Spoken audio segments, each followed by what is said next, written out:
What up, all my malding monkeys? It's Melder here, bringing you another Arknights beginner guide.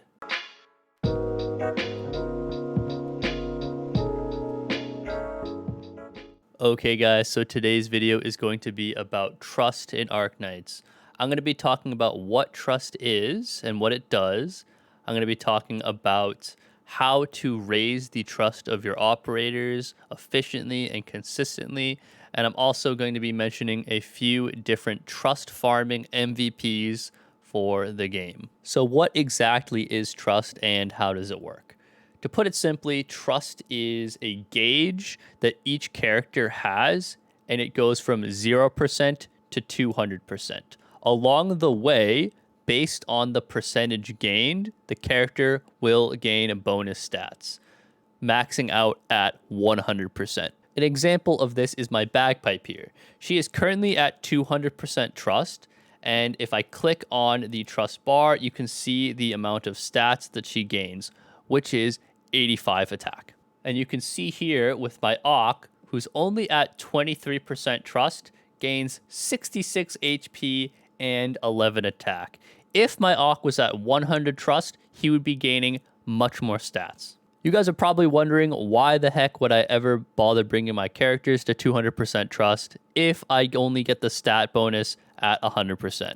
Well, the main reason why is for lore purposes. If you click on the network tab at the top and then the folder icon, you can scroll all the way down to these archive files.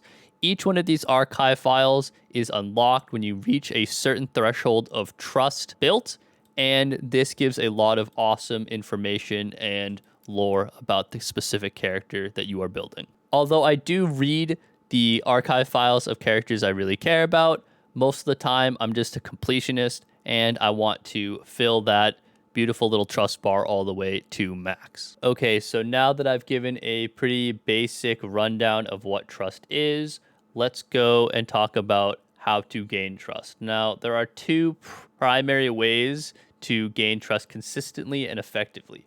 The first is through the base. Now that we've loaded into the base, there are two different ways that your operators can gain trust here. The first being if you assign them to any one of the facilities, whether it be a factory, trading post, power plant, any of the right side buildings, they will gain trust every 24 hours. And that's where these trust bubble taps come into play. The second way is to assign them to different positions in the control center. We're going to click on base assistant and you'll be brought to this screen. These 5 operators are going to be gaining trust at a much faster rate. So normally operators would gain trust every 24 hours, but the assistants and floor managers will be gaining trust every 12 hours. So since a lot of these operators have actually above 100% trust, I'm actually going to change them out now. So I'm going to click on it, go by trust, and then trust down. So these characters have much lower trust. And I am going to put in my Phantom. Now I'm going to fill in each of the floor assistants and replace them. Now that we're done with this and changing everything out, we're going to go check out the dorms. Now the dorms actually play a pretty important part in gaining trust. Now the trust gained for each operator in the base depends on the total ambiance of the dorms combined. So I like to have my dorms at least 4K ambiance. I know a lot of you newer players are not even going to have all 4 dorms unlocked, but just try your best to fill them up. It doesn't have to look super pretty. Just make sure the ambiance is high. Buy some furniture if you need to, and that way you'll get more trust and your characters will gain their energy faster. Now let's click on the trust tap bubble and we're going to move on to trust farming. Okay, guys, the second way to gain trust for your operators is to use them in stages, or basically put them in a squad and then spend sanity with that squad.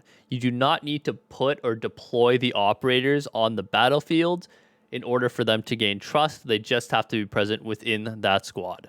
You guys might have heard of the phrase trust farming before and are curious to what it is, or you're kind of confused about how to do it. This right here is a great example of a trust farming squad. The goal of trust farming is to gain trust for as many operators as possible. That also means completing a stage with as few built operators as possible. Right now, this squad has both Mudrock and Thorns. Every single other one of these characters is completely unbuilt. Now, you can't just trust farm on any stage you want. It's really important that when you guys are farming for upgrade materials, whether to be to mastery a character or to E2 a character, you're going to be trust farming all along the way. Right here is a great example of a trust farm stage. This is AP5. It is the red cert or shop voucher stage. You're going to be farming the stage a ton so you can get chip catalysts. And I'm doing this with 3 operators: Saria, Thorns, and Project Red. Every single one of these other operators is here to gain trust. I know Mudrock and Mint are E2'd now, but when I first started this trust farm, they were E0 level 1, and I just got them. This is my 1-up clear for the stage 1-7 using Bagpipe. You guys are probably going to be seeing the stage quite a bit because it is one of the most efficient stages in the entire game, and a ton of different characters do need rocks to upgrade them. One quick little thing I wanted to add is that the trust gained is proportional to the sanity spent on each stage. So you still want to farm the normally efficient stages for upgrade materials. Don't force yourself into cheaper stages because you want to get more reps in. It's not really based on the amount of stages completed. It's more stage complete plus sanity spent. Now that we're done talking about how to gain trust and trust farming, I'm going to talk about some strong trust farming operators. Now, I've already done banner rundowns and we'll be doing more banner rundowns, going in depth on each and every single character in this game. So I'm going to keep these descriptions pretty brief.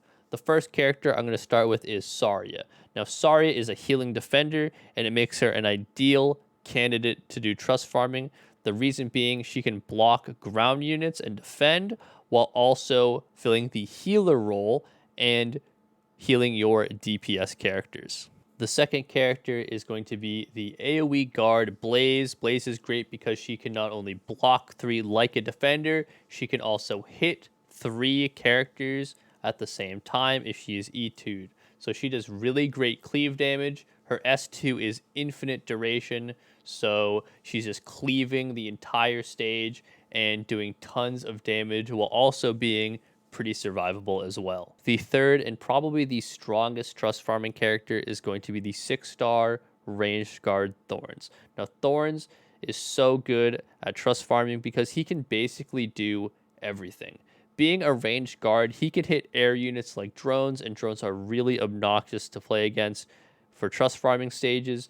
His skill 3 is an infinite duration ability, and it expands his range to that of an anti-air sniper. He does mixed DPS with arts and physical, and he also has a health regen talent or passive at E2, so he has self-sustain in his kit as well. The next characters I want to talk about are summoner characters as a whole, whether that be Scene, Magellan, Mayor, or Deep Color.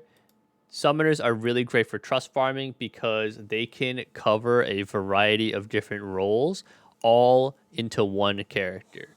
Summoner characters spawn different sorts of robots or creatures to defend the gate and do damage.